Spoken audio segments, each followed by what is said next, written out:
Hello.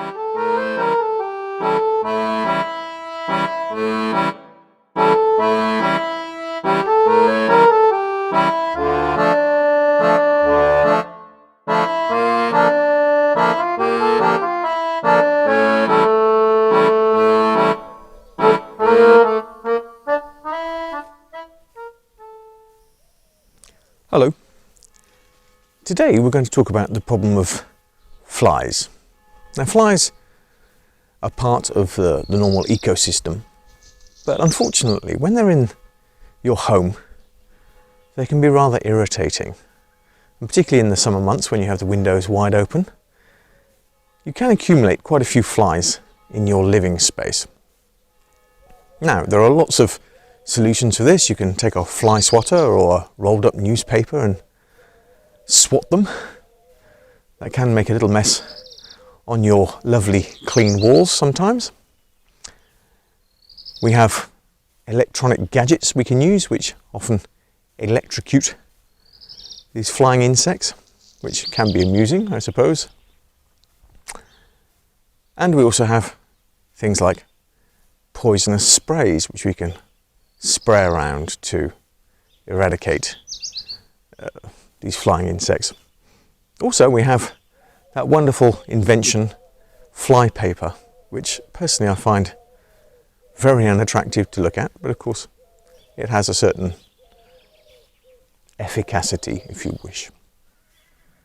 But today I have an alternative, something slightly more natural and maybe a little more interesting. So let's take a look at that.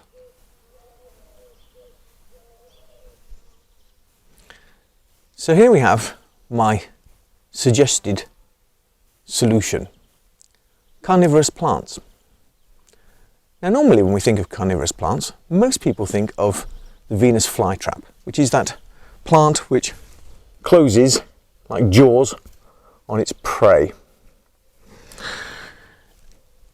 These plants usually, well, in my experience, are usually quite small, and their effect on the fly population is fairly minimal. So what I suggest is something slightly more efficient, and it's the pitcher plant.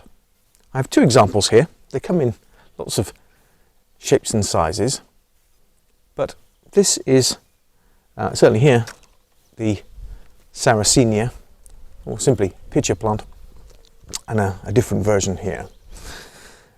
And they are very efficient at consuming flies. So let's take a look at them a little more closely.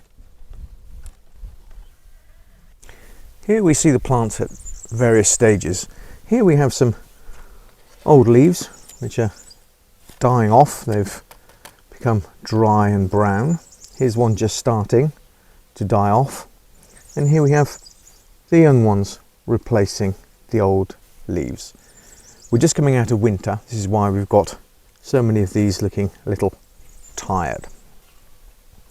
Now let's look at the leaves. The leaves, as we can see on all of these, are kind of conical. They're long cone tubes. So they start off quite wide at the top and then become quite narrow at the bottom. So how do they work? Let's take a look at this leaf here. Here we see these lines. Now these lines are like landing lights for flies. In ultraviolet light we can see them far more clearly, and they're basically saying, hey guys, all the good stuff is down here. So flies arrive, they're attracted often by certain perfume from the plant itself, and they arrive on the lip here. There they'll find a kind of sugary liquid, a kind of nectar, which gets more and more sugary as it goes further down into the plant. So the fly starts to eat this sugary liquid. In the sugary liquid there are enzymes which start to digest the fly from the inside, and also a kind of drug. So the fly is drugged and follows the trail of sweet nectar into the plant and actually falls into this conical tube. into a digestive liquid which is found at the bottom of this tubular leaf. It can't get out because the sides of the inside of the plant and the side of these leaves is waxy and slippery, and it drowns in the digestive fluid which digests it, which gives the nutrition to the plant. So that is the mechanism of our fly killer. Let's take a look at the care of this plant. Now, it originates from the North American continent, that is to say the USA and Canada, and it's actually a marsh plant. So its care is slightly different from your usual house plant. It needs a sunny position in full sun, for example in a window, and it needs copious watering with rainwater. Now there are 2 points here. Copious watering, because it's a marsh plant, so in fact this saucer may well fill up with water which needs to be emptied every couple of days, particularly if you're in a mosquito area. And the other thing is the water needs to be rainwater, because normal household tap water is full of chemicals like chlorine and fluorine and various other things which will kill this plant.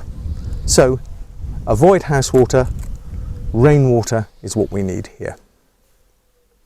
The other thing is it grows in peat. Now we try to avoid using peat in the garden as much as possible because it's a precious resource. But here we have no alternative. It's peat we need to use. Normal soil, again, will be too rich for this plant and will kill it. The other thing to remember is the plant is not hardy in areas where you have cold winters. So if it's not already inside the house, bring it in as soon as the weather starts to cool down in the autumn. And that's it.